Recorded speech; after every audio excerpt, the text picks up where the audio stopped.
السلام علیکم۔ وعلیکم السلام ورحمۃ اللہ وبرکاتہ۔ آج کے سیشن کی شروعات ہم سورہ نساء کی آیت نمبر 58 یعنی 58 سے کریں گے۔ چلے طارق صاحب بسم اللہ کریں۔ اعوذ باللہ من الشیطان الرجیم، بسم اللہ الرحمن الرحیم۔ ان اللہ یأمرکم ان تؤدوا الامانات الی اہلها واذا حکمتم بین الناس ان تحکموا بالعدل ان اللہ نعم ما یعظکم به ان اللہ کان سمیعا بصیرا۔ بے شک اللہ آپ کو حکم دیتا ہے کہ آپ امانتیں اہل امانت کو پہنچا دیں، اور جب آپ لوگوں کے درمیان فیصلہ کریں تو عدل یعنی انصاف کی بنیاد پر کریں۔ بے شک اللہ آپ کو بہترین نصیحت کر رہا ہے، بے شک اللہ سننے دیکھنے والا ہے۔ یہاں اس آیت میں اس بات کا حکم ہے، اس آیت کے پہلے جز میں، کہ جو امانتیں ہیں امانت والوں کو پہنچا دی جائیں۔ عام طور پہ ایک ظاہری جو مفہوم اس سے سمجھ میں آتا ہے وہ یہ ہے کہ ہمیں کسی نے 10 روپئے دیے یا کچھ ڈاکومنٹس دیے یا کوئی بھی قیمتی چیز اپنی ہمارے پاس میں رکھوائی کسی وجہ سے، جب ہمیں وقت مناسب ہے یا اس کی ضرورت ہے تو فوراً ہم کو اس کو امانت دار جس کے پاس میں ہے امانت والے کو پہنچا دیں، جو اصل مالک ہے پہنچا دینا چاہیے۔ ایک پہلو یہ ہے، اور اس پہلو سے کوئی انکار نہیں ہے، یہ پہلو بھی اس کا حصہ ہے کہ کوئی ہمارے پاس میں امانت رکھواتا ہے ان میٹیریل ٹرمز، مادی لحاظ سے، تو وہ امانت ہمیں پہنچا دینی چاہیے۔ دوسرا ایک پہلو اس کا یہ بھی ہے کہ الفاظ کی امانت ہوتی ہے کہ جس کی بات ہو اس تک پہنچا دینا چاہیے۔ جیسے بہت چھوٹی سی مثال ہے، حالانکہ اس کا امپیکٹ لائف پہ بہت زیادہ ہے۔ کسی کے بارے میں کوئی بات ہم نے سنی، جو بات اس کے بارے میں مناسب نہیں ہے، تو ہمیں چاہیے کہ اس سے ہم کراس ویریفیکیشن کر لیں یا اس کی اصلاح کی خاطر اس تک وہ بات پہنچا دیں، بجائے اس کے کہ پوری سوسائٹی میں ہر ایک سے ہم گاتے پھریں۔ یہ ایک پہلو ہے۔ اس کے علاوہ ایک اور پہلو بھی ہے کہ ہمارے پاس میں ایک ایسی چیز ہے جس کا کوئی مستحق ہے، تو اللہ نے جو ذمہ داری ہم کو دی ہے العفو کے دائرے میں رہتے ہوئے، یسألونک ماذا ينفقون قل العفو، وہ کہتے ہیں کیا خرچ کریں، آپ کہہ دیں جو بھی آپ کے پاس میں باقی ماندہ بچا ہوا ریمیننگ آپ کی ضرورتوں کو پورا کرنے کے بعد میں جو کچھ بھی ہے۔ ہمارے پاس علم ہے، کسی کو علم کی ضرورت ہے اور ہم اس کو دے سکتے ہیں، وقت بھی ہے، سہولت بھی ہے، تو ہمیں اس تک پہنچا دینا چاہیے۔ کسی کو کسی مشورے کی ضرورت ہے اور ہمیں لگتا ہے کہ ہمارے مشورے سے اس کی اصلاح ہو سکتی ہے، تو بلا وجہ ہمیں کٹنے کے بجائے اس کو مشورہ دے دینا چاہیے۔ اس طرح بہت ساری مثالیں ہو سکتی ہیں۔ تو یہ تینوں پہلو اس آیت کے دائرے میں آتے ہیں۔ کئی مرتبہ ہم لوگ صرف چند چیزوں پہ محمول کر لیتے ہیں کہ بس یہی ہے، تو پھر باقی جو افادیت ہے اور فائدہ ہے اس کا، آیت کی جو وسعت ہے اس سے ہم محروم ہو جاتے ہیں۔ پھر دوسرا حکم اس آیت میں ہے کہ جب بھی تم فیصلہ کرو لوگوں میں تو عدل و انصاف کا فیصلہ کرو۔ اس کے سلسلے میں دو پہلو ہیں۔ کئی مرتبہ ہم اپنوں اس بات سے ڈرتے ہیں کہ کہیں کسی کے فیور میں نہ چلا جائے، تب ہم فیصلہ نہیں کرتے ہیں، کبھی کسی کے اگینسٹ نہ چلا جائے تب ہم فیصلہ نہیں کرتے ہیں۔ تو ان دونوں ہی صورتوں میں بلا وجہ کا تکلف بھی نہیں کرنا چاہیے اور بلا وجہ اور زیادتی بھی نہیں کرنی چاہیے۔ یعنی کسی اپنے کی وجہ سے کسی کے حق میں غلط فیصلہ کر دینا یا کسی اپنے کی وجہ سے اپنے کو صحیح فیصلے سے محروم رکھنا، ان دونوں ہی صورتوں میں اپنے آپ کو بچانا چاہیے۔ اور بہرحال اس آیت کے جو کلوزنگ ورڈز ہیں کہ اللہ تعالیٰ ہم اگر یہ سب کچھ کرتے ہیں تو وہ سنتا بھی ہے اور جانتا بھی ہے۔ ظاہر سی بات ہے وہ ہماری نیت کو جانتا ہے، وہ ہمارے انٹینشن سے واقف ہے، اور اس نے ہمارے جو جو جو طریقہ کار تھا فیصلہ کرنے کا اس سے بھی وہ واقف ہے۔ تو جب ان تمام چیزوں سے واقف ہے تو صحیح عوض وہی ہمیں دینے والا ہے، لہٰذا بلا وجہ کے چکر میں پڑھ کے غلط فیصلہ کرنا، کسی کو صحیح فیصلے سے محروم رکھنا، اس سے ہمیں بہرحال بچنا چاہیے۔ یہ امانت کا جو لفظ ہے پہلے اسی سے کو لیتے ہیں کہ بے شک اللہ آپ کو حکم دیتا ہے کہ آپ امانتیں اہل امانت کو پہنچا دیں۔ ابن فارس کے مطابق امانت جو ہے وہ خیانت کی ضد ہے۔ وہ چیز جو کسی کے بھروسے پر یعنی اس پر بھروسہ کر کے اسے دی جائے وہ امانت کہلاتی ہے۔ اس کو دوسری چیز سے ہم جوڑیں کہ حکم اللہ کا ہے اور ملکیت اللہ کی ہے، بادشاہت اللہ کی ہے، یعنی اس دنیا میں ہر چیز کی ملکیت اللہ کی ہے۔ ہمارے پاس جو چیز ہے وہ ایک امانت کے طور پر ہے، کیونکہ ایک ذمہ داری کے تئیں ہمیں دی گئی ہے۔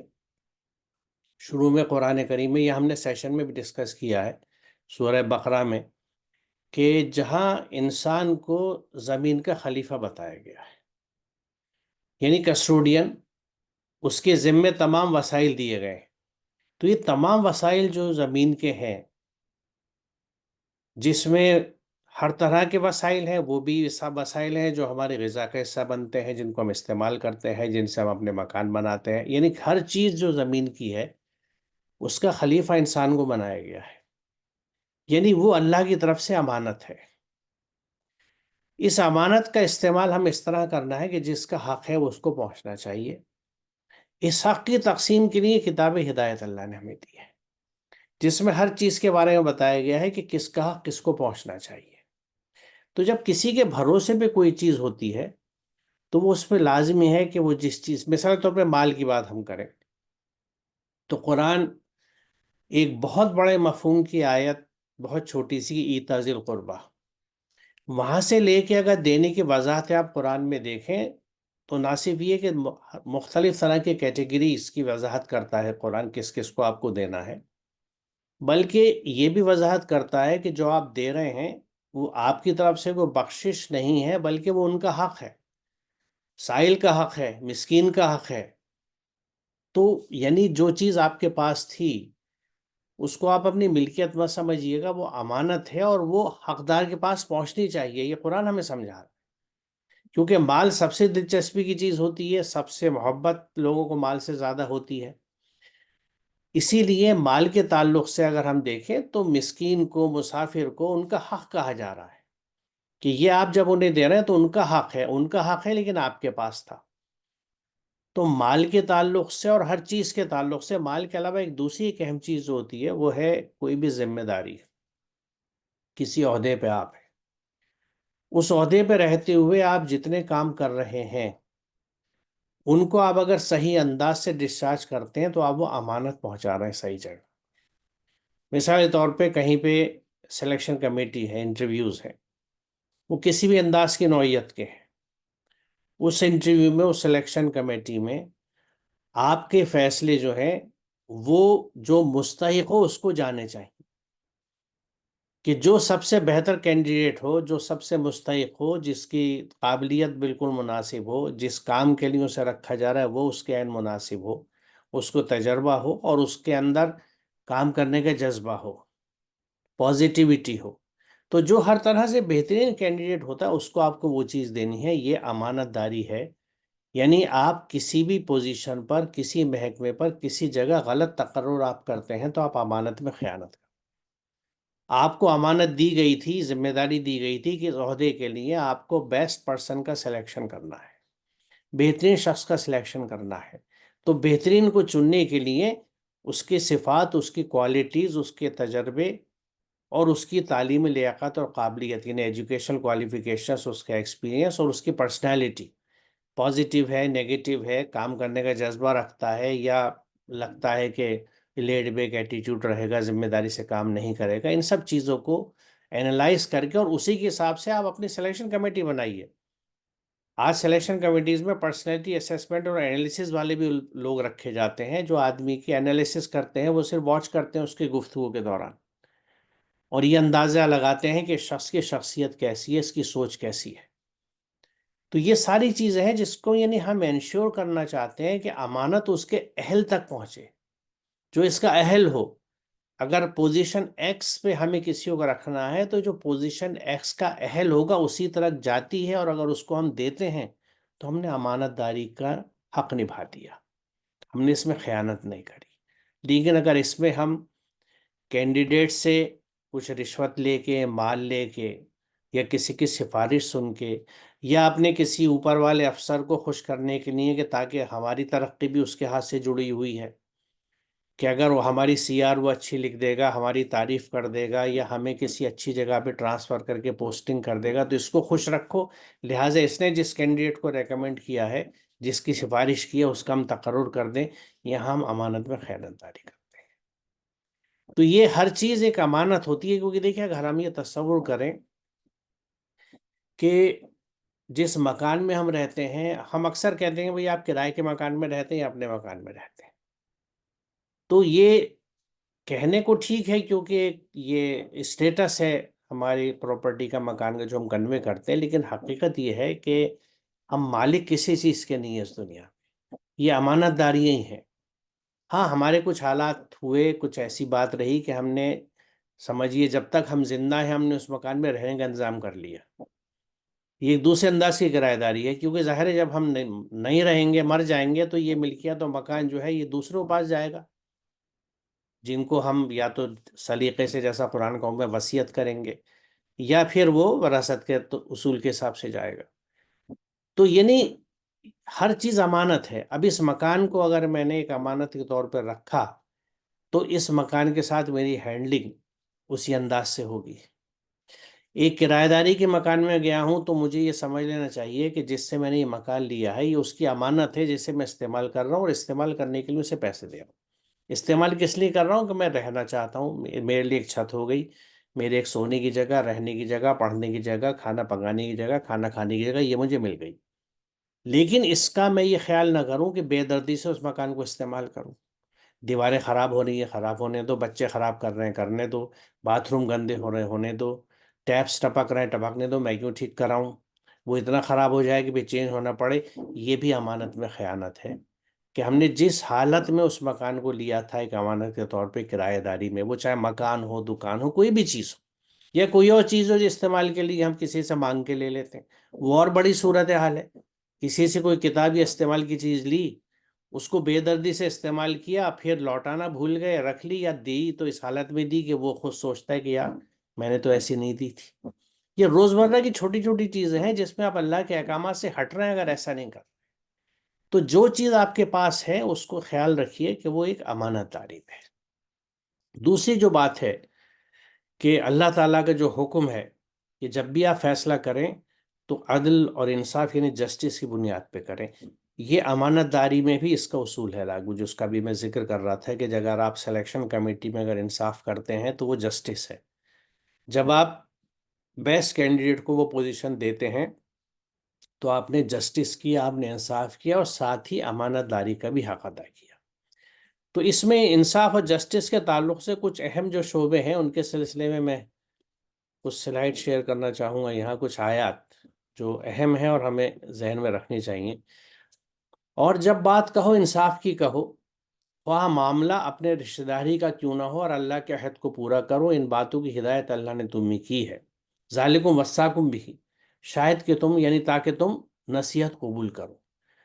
تو یہاں پہ کیٹیگریکلی پن پوائنٹڈلی کیا کہا جا رہا ہے کہ رشتہ داری کے معاملے، اب رشتہ داری یعنی کسی بھی طرح کی قرابت داری، کسی بھی طرح کا تعلق، چاہے وہ خون کا ہو، پڑوس کا ہو، کسی بھی طرح کی جس کسی سے آپ کی کلوزنس ہے، قربت ہے، تو اس کی کسی ریکمنڈیشن یا اس کی کسی سفارش یا اس کی کسی بات پہ آپ کو انصاف سے نہیں ہٹنا، اور کوئی ایسا سلیکشن یا ایسا کام نہیں کرنا جو انصاف کے تحت نہ ہو۔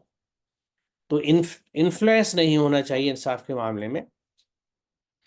یہاں بہت وضاحت سے بڑی اہم بات کہی گئی ہے کہ اے ایمان والو، انصاف قائم کرنے والے بنو۔ اسے غور فرمائیے کہ ہمیں نہ صرف یہ کہ انصاف کرنا ہے، جسٹس کرنا ہے، but we should ensure justice. یعنی آپ جہاں پر بھی ہیں، مثال طور پر ہیڈ آف دی فیملی آپ ہیں، گھر کے آپ بڑے ہیں، تو آپ انصاف تو کریں گے ہی، ساتھ میں جو آپ کے اہل خانہ ہیں، آپ کے ڈپینڈنٹس ہیں، انہیں انصاف کرانا سکھائیے، انہیں موٹیویٹ کیجئے کہ وہ اپنی اپنی جگہ انصاف کریں، اور اس کے لیے طریقہ وہی استعمال کیجئے جو قرآن کا ہے، یعنی دلیل کے ساتھ سمجھا کے، اطمینان قلب کو ذہن میں رکھتے ہوئے۔ اور اس کے لیے سب سے بہترین ذریعہ جو ہے وہ قرآن ہے، کہ ہر اچھی بات کی جب آپ تعلیم اور تلقین اور تربیت اپنے ڈپینڈنٹس کو، اپنے چاروں طرف کو دیں گے، جس میں آپ کے بہن بھائی ہوں، آپ کی شریک ہاتھ ہوں، آپ کی اولاد ہو، تو قرآن کے حوالے کے ساتھ چلیے کہ دیکھیے قرآن کا یہ حکم ہے۔ تو ہم جہاں پہ بھی ہوں، اگر آپ کسی ادارے میں ہیں، کسی انسٹیٹیوشن میں ہیں اور بڑی پوزیشن پر ہیں، تو آپ یہ مت سوچیے گا کہ یہ میرے سب آرڈینیٹس ہیں، یہ لوگ کرتے ہیں کام، یہ کر لیں گے، چاہے یہ ایڈ ہاک رکھنے والے لوگ ہوں، کانٹریکچل ہوں، روسٹر پہ رکھنے والے لوگ ہوں، یہ کر لیں گے۔ آپ کو انشور کرنا ہے کہ وہ سلیکشن چھوٹے سے چھوٹے لیول کا انصاف کے ساتھ ہونا چاہیے، چھوٹے سے چھوٹا ججمنٹ انصاف کے ساتھ ہونا چاہیے. یعنی کوئی بھی اپلیکیشن، کسی کی کوئی بھی درخواست جب پروسیس ہو رہی ہے تو آپ اس کو انشور کر لیں کہ آپ کا ہر ذمہ دار، آپ کا ہر افسر اس کے ساتھ انصاف کرے. تو یہ بہت اہم چیز ہے، اور یہ خطاب کس سے؟ جو لوگ ایمان لے آئے ہیں، جو اللہ کے نظام امن میں آ گئے ہیں اور اللہ کے احکامات پہ چلتے ہیں، عمل کرتے ہیں. کیونکہ ایمان کے ساتھ عمل صالح اور تقویٰ جڑ کے آتا ہے، پیچھے ہم ڈسکس کر چکے ہیں. تو جو لوگ ایمان لا چکے ہیں، یہ انڈرسٹوڈ ہے کہ وہ اللہ کی کتاب پہ ایمان لائے ہیں، اور اس ایمان لانے کا مطلب یہ ہے کہ وہ ان کے عمل کا حصہ ہے، یعنی اس کتاب کو سمجھتے ہیں اور اس پر عمل کرتے ہیں. تو ان سے کہا جا رہا ہے کہ انصاف قائم کرنے والے بنو، اللہ کی خاطر گواہی دینے والے، چاہے وہ گواہی تمہارے اپنے خلاف پڑتی ہو یا والدین اور قریبی رشتہ داروں کے خلاف. اس آیت نے پوری چیز سمیٹ لی کہ آپ کا جو فیصلہ ہونا چاہیے یا کہیں پہ گواہی کا معاملہ ہے تو وہ ایک دم آبجیکٹیو اور انڈیپینڈنٹ ہونا چاہیے کسی بھی انفلوئنس سے. بھلے آپ کی کسی وٹنس سے، آپ کی گواہی سے، آپ کے کسی کام سے جو اللہ کے حکم کے تحت آپ کر رہے ہیں، خود آپ کے اوپر یا آپ کے رشتہ داروں پر انکلوڈنگ پیرنٹس، قریبی رشتہ دار، زد آتی ہو تو آپ کو رکنا نہیں. یعنی انصاف جو ہے وہ سپریم ہے، جسٹس از سپریم. کس پہ اس کو فوقیت حاصل ہے؟ ہر طرح کے رشتوں کے اوپر، ہر چیز کے اوپر فوقیت دی جا رہی ہے انصاف کی، کہ آپ کو انصاف کرنا ہے. اب یہاں گواہی کے تعلق سے ایک چیز کی مثال سمجھائی جا رہی ہے کہ وہ شخص جس کے خلاف گواہی دینے کا حکم دیا جا رہا ہے، چاہے امیر ہو یا غریب، اللہ دونوں قسم کے لوگوں کا تم سے زیادہ خیر خواہ ہے. لہٰذا ایسی نفسانی خواہش کے پیچھے نہ چلنا جو تمہیں انصاف کرنے سے روکتی ہو. اور اگر تم توڑ مڑوڑ کرو گے، یعنی غلط گواہی دو گے یا سچی گواہی دینے سے پہلو بچاؤ گے، یعنی اوائڈ کرو گے، تو یاد رکھنا کہ اللہ تمہارے کاموں سے پوری طرح باخبر ہے. اب یہ امیر اور غریب کی بات جو کہی گئی ہے، یہ بڑا اہم نقطہ ہے، کیونکہ میں نے اپنی زندگی میں بہت فیس کیا ہے. میں جب ایڈمنسٹریشنز کی پوزیشن پہ تھا، پرنسپل شپ کے زمانے میں بھی اور وائس چانسلر شپ کے زمانے میں بھی، تو کوئی سلیکشن کمیٹی ہونے والی ہوتی تھی تو کچھ لوگ، چاہے وہ میرے اسٹاف کے ہوں، میرے ساتھیوں میں سے ہوں، یا باہر کے لوگ ہوں جو مجھ سے واقف تھے، وہ کسی کینڈیڈیٹ کا سی وی، بایو ڈیٹا لے کے آتے تھے، اور ان کی بات یہ ہوتی تھی کہ صاحب لڑکا بڑا قابل ہے اور بڑے سخت حالات میں اس نے پڑھا ہے، بڑی محنت کی ہے، اور بہت ہی غریب فیملی کا ہے، اس کے ہاں کھانے کے لالے پڑے ہوئے ہیں، اگر اس کو یہاں نوکری آپ دے دیں گے، نوکری لگ جائے گی تو ایک خاندان پل جائے گا، اس کے گھر میں چولہا جل جائے گا. اس طرح کی ساری جذباتی باتیں ہوتی تھی. یعنی یہاں پہ انفلوئنس کرنے کی یہ کوشش کی جا رہی ہے کہ سلیکشن کمیٹی والے دن جب سلیکشن کمیٹی ہو تو اس کی میرٹ یا اس کی صلاحیت کو ذہن میں نہ رکھا جائے، یا اس کو پیچھے رکھا جائے، فوقیت اس بات کو دی جائے کہ بھئی یہ ضرورت مند ہے. تو وہاں پہ ہمیں ذہن میں یہ رکھنا ہے کہ ہم وہاں امانت دار کی حیثیت سے بیٹھے ہیں، رازق کی حیثیت سے نہیں بیٹھے. رازق اللہ ہے، رزق وہ دیتا ہے، جو جتنی محنت کرتا ہے اس کے حساب سے اسے رزق دینے کا کام اللہ کا ہے. کسی افسر کا، کسی وائس چانسلر کا، کسی پرنسپل کا، کسی آفیسر کا یہ رول ہے ہی نہیں وہ کسی کو رزق دینے والا بنے. وہ سوچ سکتا ہے، اسے غلط فہمی ہو سکتی ہے، جیسے فرعون کو بھی ہو گئی تھی کہ میں ہی تو ہوں جو اس کو روزگار دے رہا ہوں، میں نے اس کو روزی دے دی، میاں تمہیں نوکری لگا دی، خوش رہو، اب زندگی بن گئی تمہاری. یہ میری سوچ کا چھوٹا پن، اتھلا پن ہو سکتا ہے، لیکن حقیقت میں ایسا نہیں ہے. ہم وہاں پہ انصاف کے پروردہ اور انصاف کو لاگو کرنے والے کی حیثیت سے بیٹھتے ہیں. تو یہی یہاں بات کہی جا رہی ہے کہ اللہ تم سے زیادہ خیر خواہ ہے. دیکھیں نوٹ کریں آپ، اللہ دونوں قسم کے لوگوں کا زیادہ خیر خواہ ہے. یعنی تم کیا خیر خواہی کرو گے امیر غریب کی؟ اللہ سے زیادہ نہیں کر سکتے. تو اس کی خیر خواہی جڑی ہوئی کس سے ہے؟ اس کے قوانین سے. وہ قانون کیا ہے کہ جیسا کریں گے ویسا ریٹرن ملے گا. وہ امیر ہو یا غریب، اگر اس نے اس انٹرویو کی تیاری نہیں کری، اس کی قابلیت ایسی نہیں ہے، اس کے پاس ڈگری ہیں لیکن علم نہیں ہے، واقفیت نہیں ہے، اپنے کام کو، اپنے ہنر کو، اپنے مضمون کو نہیں جانتا ڈھنگ سے، تو وہ مستحق نہیں ہے. تو یہ بہت اہم چیز ہے، اور یہ چونکہ زندگی کا احاطہ ہر جگہ کرتی ہے. اور دیکھیے انصاف صرف نوکریوں میں نہیں ہے، انصاف رشتوں میں بھی ہے. جسٹس جو ہے وہ رشتوں میں بھی ضروری ہے. ہمیں بڑی، اب شروع سے چلیے، اگر میں پڑھ رہا ہوں، طالب علم ہوں، میں اگر اپنی زندگی لے کے چلوں تو طالب علم کے زمانے میں اگر میں نے انصاف نہیں کیا حصول علم کے ساتھ، اسکالرشپ کے ساتھ، اسٹوڈنٹشپ کے ساتھ، تو میں ناانصافی کر رہا تھا. یعنی میں گھر میں کہہ رہا تھا کہ نہیں، میں جب اسکول کا کام ہے، ہوم ورک ہے، پڑھنا ہے، میرے پاس وقت نہیں ہے، میں بازار سے سودا نہیں لا سکتا، میں گھر کا یہ کام نہیں کر سکتا. بچی بھی کہتی ہیں، بلکہ شرط رکھی جاتی ہے کہ اماں بھی دیکھو میں پڑھائی پڑھ رہی ہوں، مجھے امتحان دینے ہیں، میں گھر کا کام نہیں کر سکتی، میں یہ نہیں کر سکتی، وہ نہیں کر سکتی. یہ سب چیزیں اللہ کے ہمیں جواب دہی ہے کہ کیا واقعی ہم نے انصاف کیا ہے؟ کیا ہم اگر 18 گھنٹے جاگ رہے تھے تو پورے 18 گھنٹے ہم پڑھ رہے تھے، محنت کر رہے تھے؟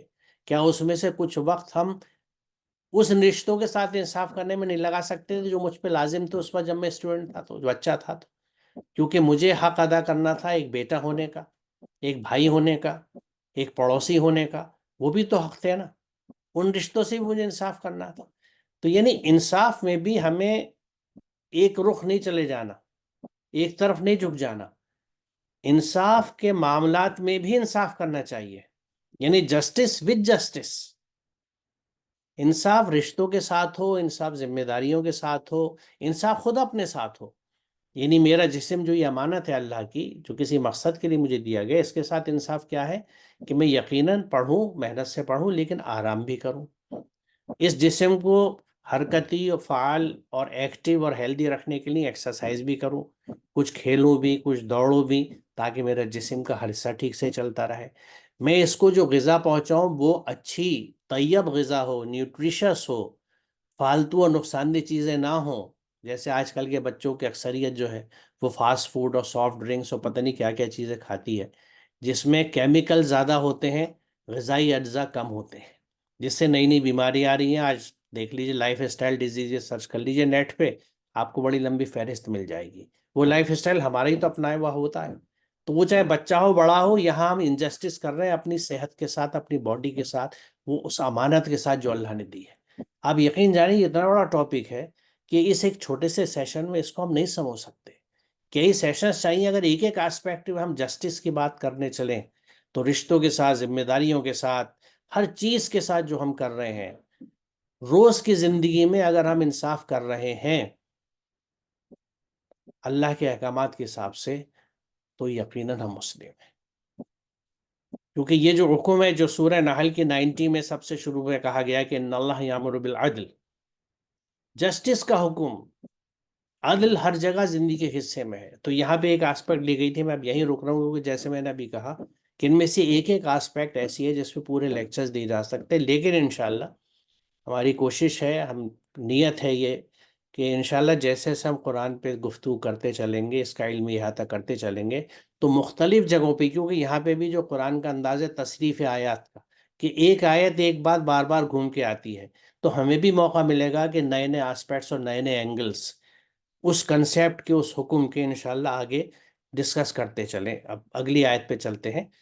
اب یہاں دیکھیں میاں بیوی کے بیچ میں رشتے اور انصاف کی بات آ رہی ہے کہ اگر تمہیں میاں بیوی کے درمیان آپس کی انبن کا خوف ہو تو ایک منصف مرد والوں میں سے اور ایک عورت کے گھر والوں سے مقرر کرو.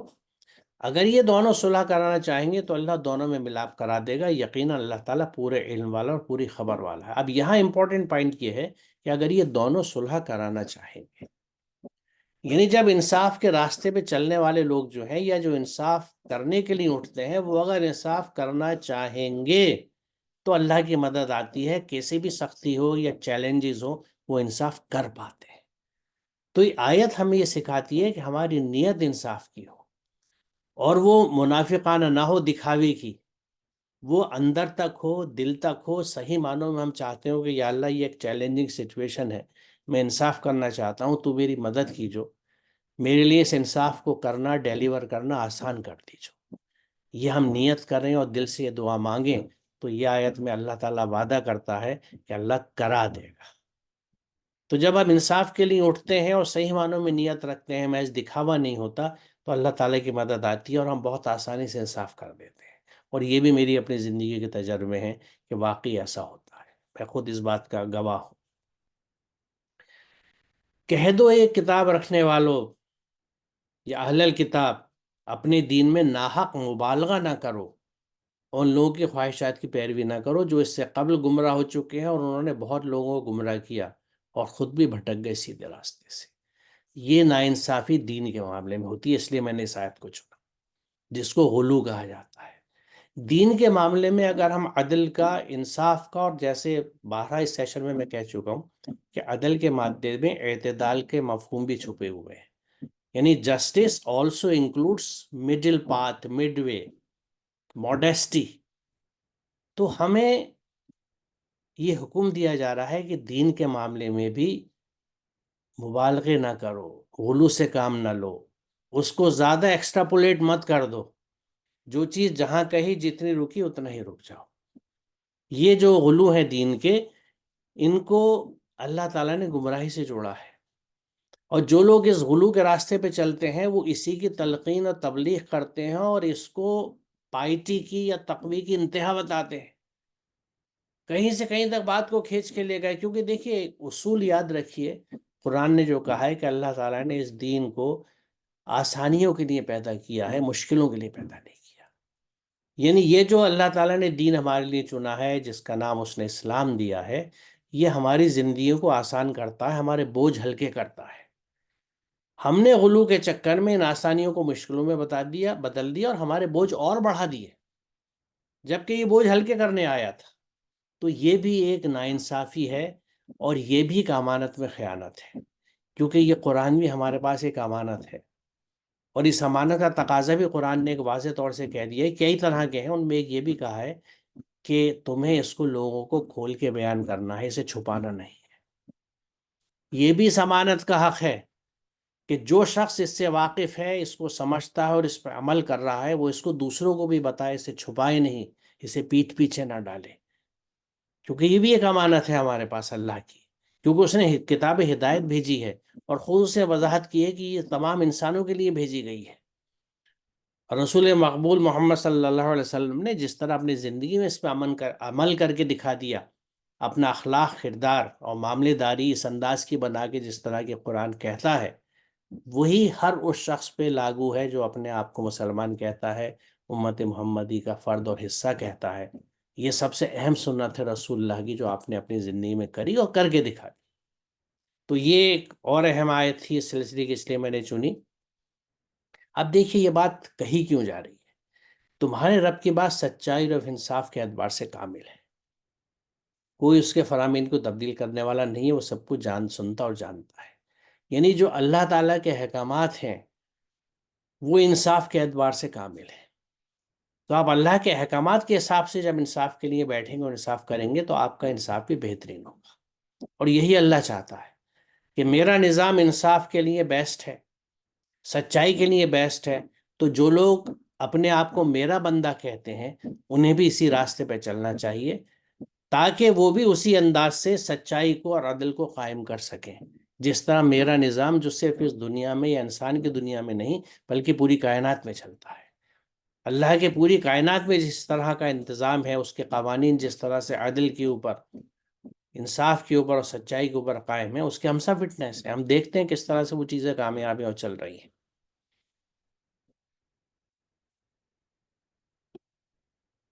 تو یہاں اس وقت دو چیزیں ہم نے جو انٹر لنکڈ ہیں، امانت، جسٹس، انصاف، سچائی، یہ سب چیزیں جڑی ہوئی ہیں۔ اس کو میری درخواست ہے کہ ہم سب اس پہ غور کریں، کیونکہ یہ وہ چیزیں ہیں جو ہر لمحے ہمارے ڈیسیزنس کو متاثر کر سکتی ہیں، اور اگر ہم اس رخ سے ان باتوں کو نہیں لیتے تو ہم اللہ کے احکامات سے باہر نکل جاتے ہیں، اور ہمارے ان ڈیسیزنس میں، ہمارے ان کاموں میں وہ خیر و برکت نہیں ہوتی جو اللہ کے راستے پہ چلنے پہ ہوتی ہے۔ تو اگر ہم یہ خیال رکھیں گے کہ ہمارے پاس جو چیز ہے وہ امانت ہے، اور اس کا کوئی حقدار ہے، ڈھونڈیے، قرآن بتا رہا ہے حقدار کون ہے، آپ کے مال کا حقدار کون ہے، آپ کی صلاحیتوں کا حقدار کون ہے، آپ کے جسم پہ حقوق کس کس کے ہیں، آپ کے عہدے، ہر چیز آپ کی جو ہے وہ آپ کے پاس ایک امانت ہے، اور اس کے حقدار قرآن نے ڈیفائن کر دیے ہیں۔ تو اور انصاف کے ساتھ ان امانتوں کو ہمیں پہنچانا ہے۔ میرے خیال سے طارق صاحب آج یہاں رکتے ہیں، جی مناسب ہے، اور انشاءاللہ اگلے سیشن میں اس سے آگے چلیں گے۔ انشاءاللہ۔ السلام علیکم۔ وعلیکم السلام۔